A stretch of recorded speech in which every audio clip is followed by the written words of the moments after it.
Ben oui, c'était mieux avant. Avec votre éducation bienveillante, là, franchement, on va voir ce que ça va donner. Enfin, on le voit déjà, hein.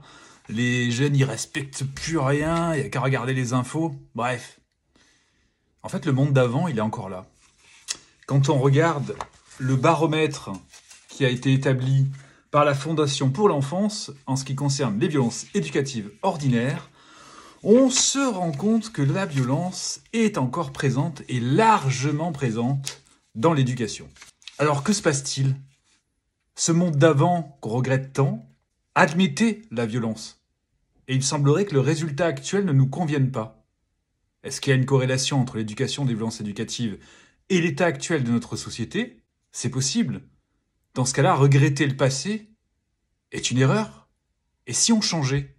Et si tous nous luttions contre les violences éducatives ordinaires et que nous tentions d'inverser un peu la vapeur et de voir ce qu'une société sans VEO peut donner. Nous n'avons parfois pas la possibilité de stopper cette chaîne de la violence et des violences éducatives parce que, comme on le voit notamment dans le baromètre, beaucoup de parents ont eux-mêmes reçu une éducation sévère. 60%, à vrai dire. 60%, c'est énorme. Et qui dit éducation sévère, dit violence éducative ordinaire, qu'on a donc subie, qu'on a donc peut-être intégrée, et on a un certain déni de souffrance qui s'est mis en place, couplé à un conflit de loyauté, qui nous empêche justement de remettre en question l'éducation que nous avons reçue.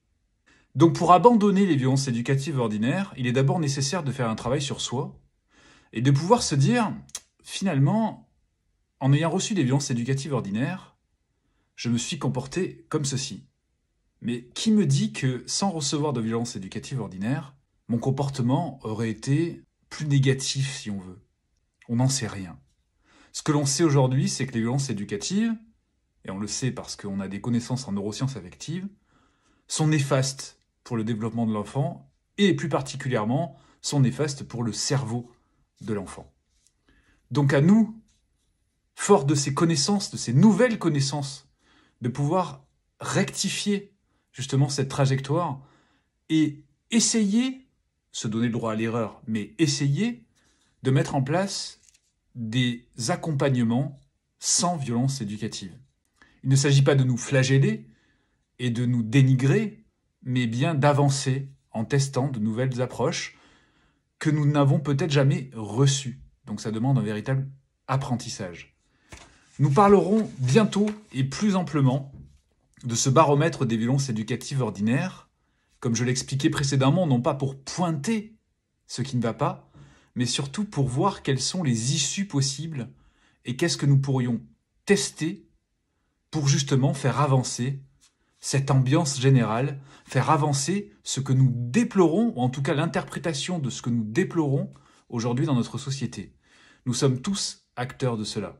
On ne peut pas dire « tu vois cette société » en oubliant que cette société, finalement, c'est un fruit de la violence aussi. Alors à nous d'agir dans le bon sens, chacun à notre niveau.